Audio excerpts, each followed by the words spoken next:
À quoi sert le théâtre? À parler de la vie, à imiter la vie pour mieux la comprendre. Le théâtre sert à comprendre l'autre et à se comprendre soi-même, à accepter le temps d'un spectacle, d'être bousculé, de voir les aspects du monde que l'on refuse, que l'on fuit dans notre quotidien. Le théâtre nous dit ce que nous avons peur d'entendre, que nos choix de vie ne sont peut-être pas les bons, que nos existences ne sont qu'une infime partie des possibles. Le théâtre nous dit aussi que nous ne sommes pas seuls, que les autres comme nous aiment et souffrent, s'emportent, jouissent, sont brisés mais souvent se relèvent. Le théâtre nous dit que l'autre est comme nous et nous comme lui. Nazali Lokolai. On commence par quoi? Demande la blague. Ah, la scène de blague. Ouais. Bon, bêta chaud.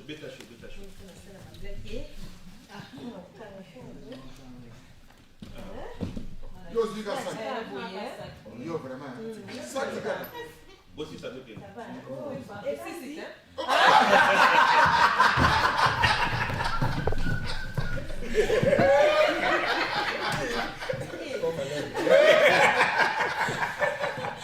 Savez-vous pourquoi Dieu a créé l'homme en premier et la femme après? C'est parce qu'il devait faire un brouillon avant de créer son chef-d'œuvre. Non. Pourquoi Dieu a créé l'homme en premier et la femme après? Pourquoi? Parce qu'il avait besoin d'un original pour faire la photocopie. Comment reconnaître un homme quand il va dire quelque chose d'intelligent? Comment? Sa phrase commence toujours par « Ma femme m'a dit que... » Pourquoi perdre son temps à vouloir contredire une femme? Il est beaucoup plus simple d'attendre qu'elle ait changé d'avis. Pourquoi la ménopause n'existe pas chez les hommes? Pourquoi? Parce qu'ils restent toujours adolescents. Comment faut-il faire pour avoir une femme jeune, belle, riche et intelligente? Comment? Il faut prendre 4 épouses. On cherche toujours à comparer les hommes et les femmes. Pourtant, si on se regarde... Viens, s'il te plaît.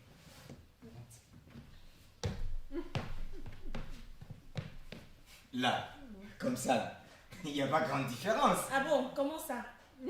Bon, les femmes ont des seins que les hommes n'ont pas. Attends, et ça c'est quoi ça? Ça, c'est pas des seins. Alors c'est quoi? C'est la poitrine. Les femmes peuvent être enceintes, mais pas les hommes. Attends, papa, lève-toi. Oh là là. Oui, moi déjà. Non. Ça, c'est juste un problème de gestion. Hein. Je suis un peu enveloppé, c'est tout. Les femmes ont des fesses irrésistibles pour les hommes. Mais il n'y a pas que les femmes qui ont des fesses irrésistibles, hein? Regardez ça.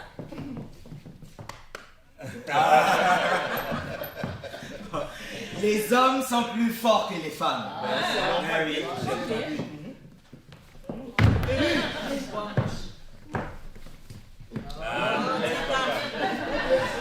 Bon, généralement, ils sont plus forts. On est tous pareils.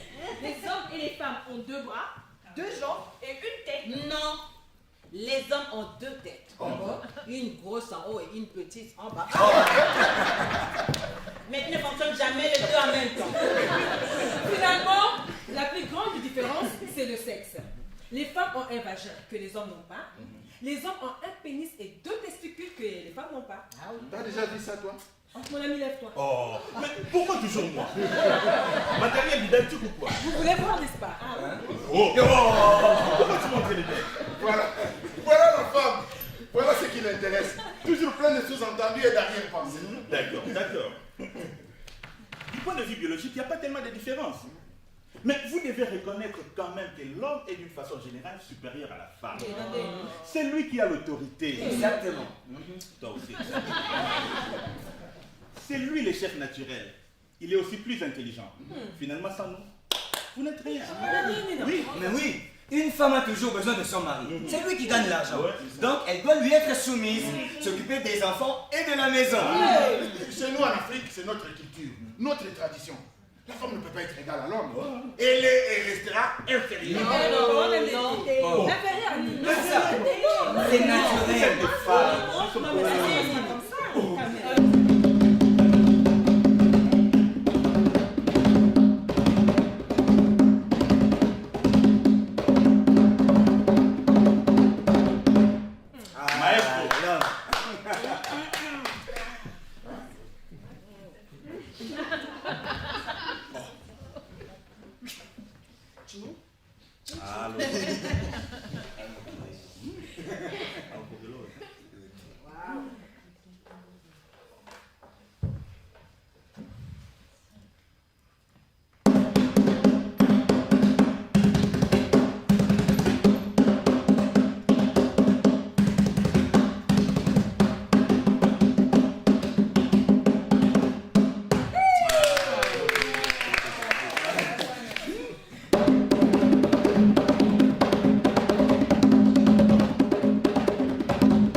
Ce que vous venez de voir n'a plus grand chose à voir avec les sexes, mais tout à voir avec les genres.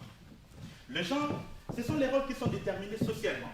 Les comportements, les activités et les attributs qu'une société considère comme appropriés pour les hommes et pour les femmes. Le sexe fait référence aux caractéristiques biologiques. Tu nais homme ou femme. Le genre décrit les fonctions sociales apprises et assimilées. Les genres, ce sont des comportements que notre culture va imposer aux hommes et aux femmes. Le genre est un processus. Il est produit au quotidien dans toutes nos interactions. Il est aussi produit par nos institutions. Et ce sont les institutions mêmes qui contribuent à réaffirmer les différences entre les sexes. Selon les normes du genre, les hommes seraient extravertis, les femmes seraient davantage introverties. Les hommes seraient rationnels quand les femmes seraient plus émotives. Les hommes useraient d'autorité quand les femmes seraient davantage rusées. Et ces qualités attachées à l'un ou l'autre sexe sont également très souvent des hiérarchies. En réalité, il n'y a pas de caractéristiques immuables aux femmes et aux hommes en fonction de la biologie. Les différences de comportement entre femmes et hommes ne sont pas le produit de la biologie, mais bien d'une construction sociale. Il n'y a pas d'essence de la féminité, ni d'ailleurs de la masculinité. Il y a même plusieurs féminités et plusieurs masculinités. Les genres, c'est un apprentissage tout au long de la vie, des comportements socialement attendus d'un homme et d'une femme. Tout nouveau-né, né dans une culture, une époque, une société, une langue. Quand un bébé vient au monde dans nos sociétés, l'une des premières paroles à être prononcée, c'est une fille. Ou c'est un garçon. Mais jamais c'est un bébé. Quand on s'exclame c'est une fille, on prépare la mise en fille. Chaque individu est éduqué depuis tout petit avec cette idée, l'intègre et la reproduit. Il faut refuser d'imposer le carcan des rôles des genres aux enfants. Il faut les considérer comme des personnes et non comme des filles qui devraient faire ceci ou des garçons qui devraient faire cela. Nous apprenons aux filles à être aimables, à plaire, à être gentilles, effacées et hypocrites. Et nous n'apprenons pas la même chose aux garçons. Aux garçons, on apprend à ne pas montrer ses sentiments, à être endurant à la souffrance et à ne pas pleurer. Mon amour, elle est là-bas. Un garçon ne pleure pas. Du coup, les garçons sont privés d'une partie d'eux-mêmes. Ils ne peuvent pas se montrer tendres ou vulnérables. Ils sont enfermés dans la prison de la virilité et en souffriront toute leur vie d'adulte. Dès la plus tendre enfance, la petite fille aide sa maman. Et pendant ce temps, le petit garçon peut jouer au football.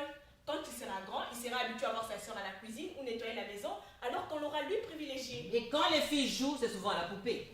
Elles sont conditionnées depuis toute petite à devoir s'occuper des enfants. Malheureusement, les genres masculins et féminins ne sont pas égaux. L'un domine l'autre. De tout temps et en tout lieu, le masculin a été et est toujours considéré comme supérieur au féminin. Oui, les hommes dominent les femmes dans tous les aspects de la société. Les femmes africaines sont marginalisées à tous les niveaux. Dans le domaine de l'éducation, dans l'accès à l'emploi, dans l'accès aux postes de responsabilité politique. Les discriminations touchent également les prises de décision dans le ménage, le droit à l'héritage, la difficulté d'accès au crédit et bien d'autres aspects de la vie quotidienne. Chaque jour, des centaines de milliers de femmes sont victimes de violences physiques ou sexuelles de toutes sortes. La violence des inégalités entre hommes et femmes en Afrique est tout simplement une violation des droits fondamentaux de la personne humaine. Pour quelques instants, c'est nous les femmes qui allons parler. Et vous, messieurs, vous allez donc apprendre à nous laisser parler. Oui, vous m'avez bien entendu. Taisez-vous. Vous devez vous taire afin de nous laisser nous exprimer, nous les femmes, nous les personnes concernées. D'accord, c'est bon. Nous ne pouvons plus supporter que vous vous arrogiez le droit de parler à notre place, de nous dire ce qui serait mieux pour nous.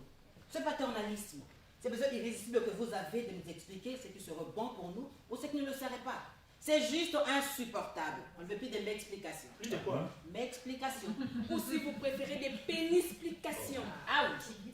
Le fait que vous, les mecs, les porteurs des pénis, vous parlez toujours à notre place. Par où commencer? Par le mot qui fâche. Nous sommes féministes. Oui, africaines et féministes. Messieurs, je vous entends déjà. Ah, non! Le féminisme n'est pas africain. C'est un truc de blanc. Les femmes noires n'ont pas besoin de féminisme. Elles sont naturellement soumises. Le féminisme est contraire à nos valeurs africaines, à nos religions et à nos coutumes. En Afrique, votre place est dans la cuisine. Hé. Vous connaissez la dernière? Quel est le féminin de assis devant la télé? Debout dans la cuisine. En réalité, dès qu'il s'agit de remettre en question les traditions qui enferment les femmes dans des rôles secondaires, vous, messieurs, vous avez peur.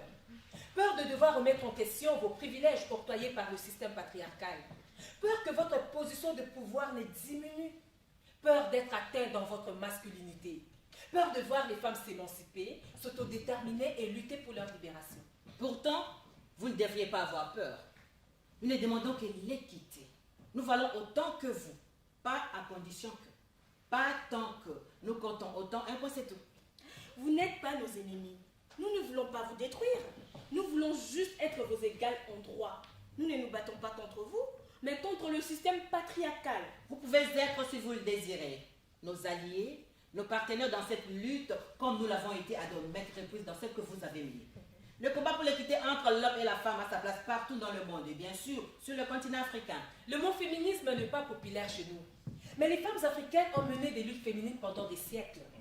Le féminisme a toujours eu sa place en Afrique, même si on ne l'appelait pas comme ça. Les femmes ici en Afrique se sont toujours battues pour l'équité des genres, la liberté des peuples, l'autonomie et la place de la femme. Par exemple, Yélega, la guerrière libre et indépendante du Burkina Faso. La reine Zinga du royaume Congo, qui s'opposa il y a 300 ans à la traite des esclaves. Kimpa Vita, la Jeanne d'Arc africaine, brûlée vive par les missionnaires pour hérésie en 1706. La malienne Awa Keïta, militante anticolonialiste, première femme d'Afrique francophone, élue à l'Assemblée législative de son pays. Ellen Johnson Sirleaf, première femme élue au suffrage universel à la tête d'un État africain, le Libéria. Malaika, nakupenda malaika. Myriam Makeba, Mama Africa, Abeti Masikini, la tigresse aux griffes d'or et tant d'autres. Mwanamuke wa misie, Joanna penda ule. Mwanamuke wa misie, Joanna penda ule. Le féminisme a une portée universelle. Et cela implique que les hommes y prennent part également. Il vous appartient de vous joindre à nous afin de lutter pour notre émancipation. Mais il vous faudra tout d'abord abandonner l'attitude condescendante et paternaliste dont vous faites preuve à notre égard.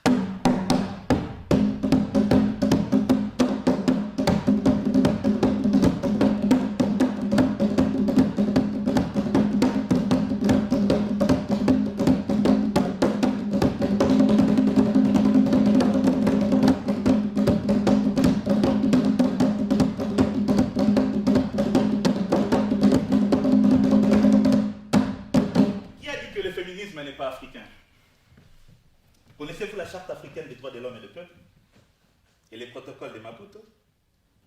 La Charte africaine des droits de l'homme et du peuple est l'équivalent pour l'Afrique de la Déclaration universelle des droits humains.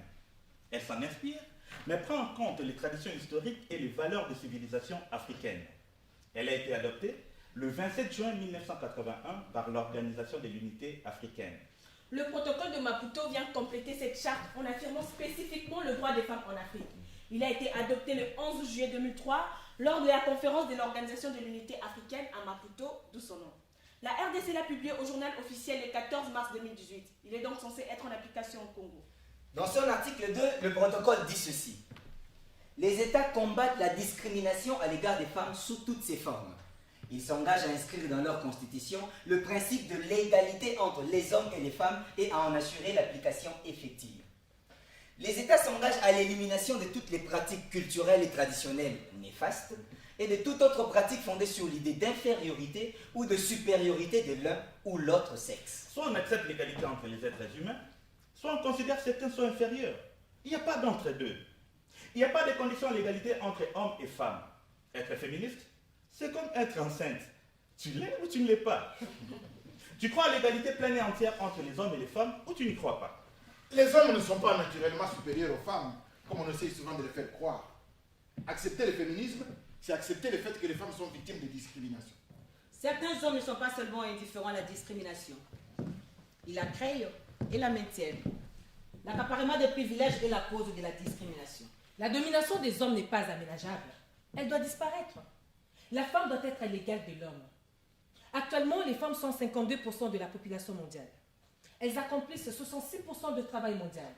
Elles produisent 50% de la nourriture, mais ne perçoivent que 10% de revenus et ne détiennent que 1% de la propriété.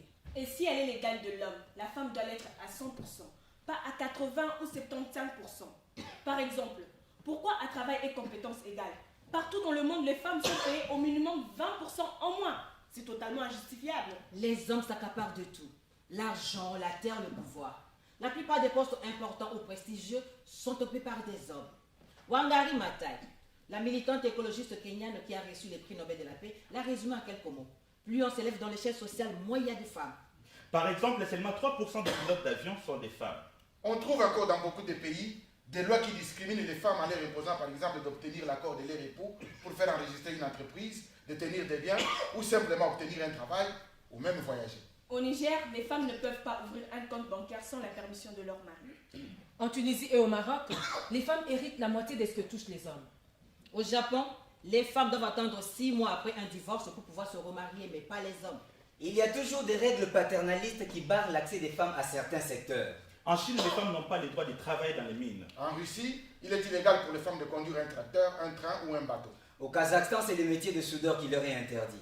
Et en Biélorussie, les femmes n'ont pas le droit d'exercer la profession de charpentier. À Madagascar, elles ne peuvent pas travailler la nuit. Jusqu'en 2017, elles ne pouvaient pas travailler dans des sous-marins en France.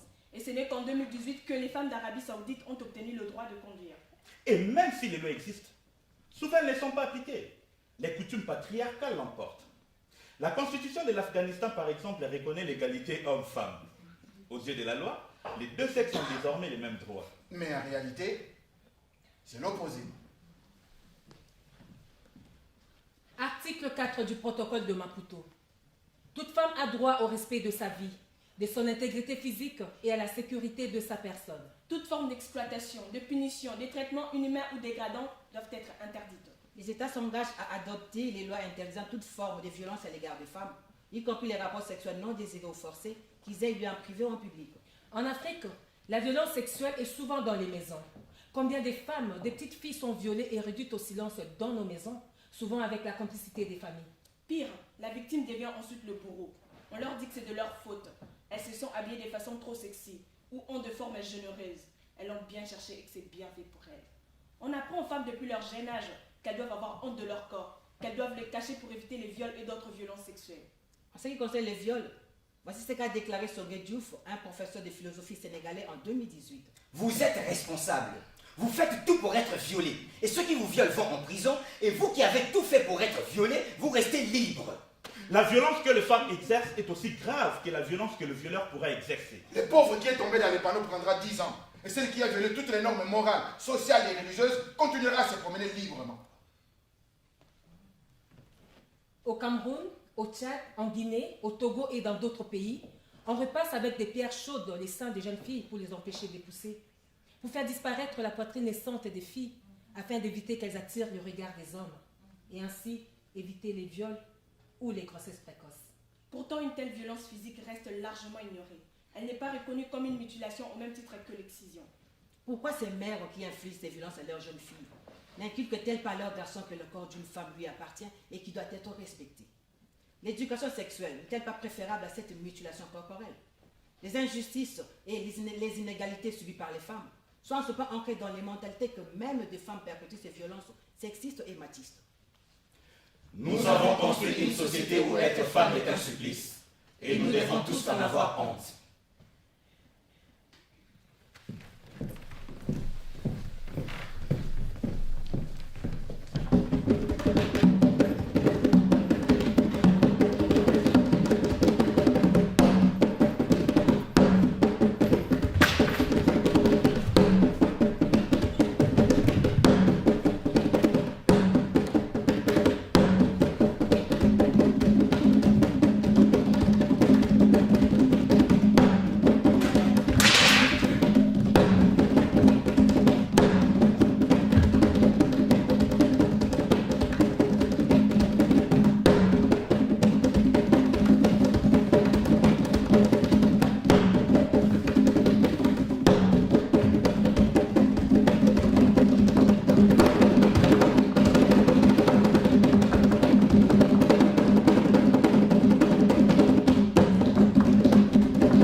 Partout dans le monde, que ce soit dans les pays riches ou dans les pays pauvres, des femmes sont battues, victimes de traite, violées ou tuées.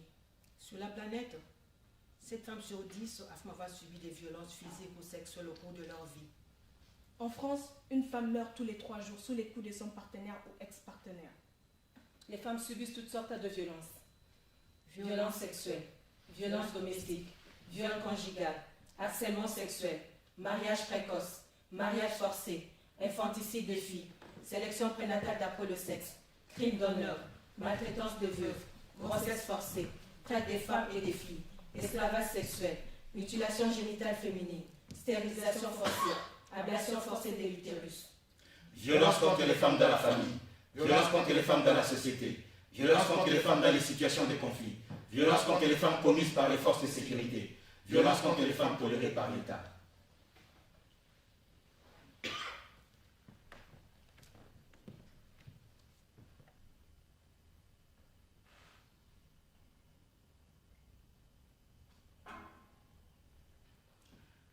Ma belle oh, yo yo yo yo yo, ma belle oh, yo yo yo, tala makambo. Ma belle oh, yo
Sokyo lingi eli susute ndima divorce.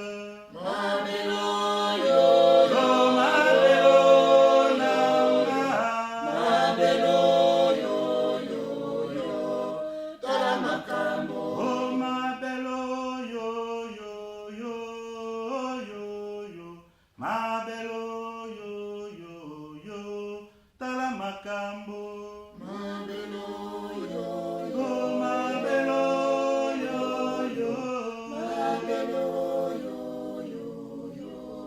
tala makambo.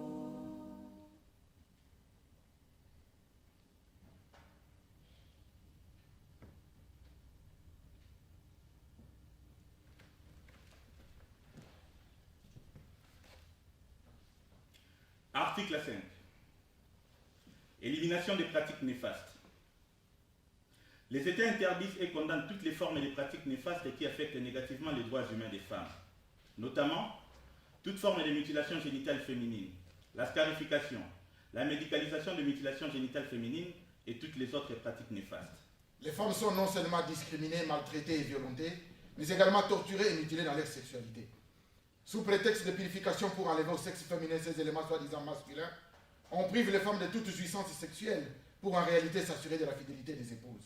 Mutilation totale aux parcelles du gland du clitoris. Ablation des petites lèvres et du clitoris. Ablation ou suture des grandes lèvres. Rétrécissement de l'orifice vaginal. Étirement des lèvres et du clitoris. Incision. Perforation. Brûlure. Scarification du sexe féminin. À quoi il faut ajouter les viols avec des objets ayant entraîné des lésions nécessitant une chirurgie réparatrice, qui sont maintenant considérées aussi comme de mutilations. Femme violée avec des fusils. Femme violée avec des matraques. Femme violée avec des couteaux. Femmes violées avec des substances corrosives, brûlées ou violées massivement. En 2016, 200 millions de femmes à travers le monde vivaient avec des mutilations sexuelles. En 20 ans, rien que dans les zones de guerre, 500 000 femmes ont été violées au Congo.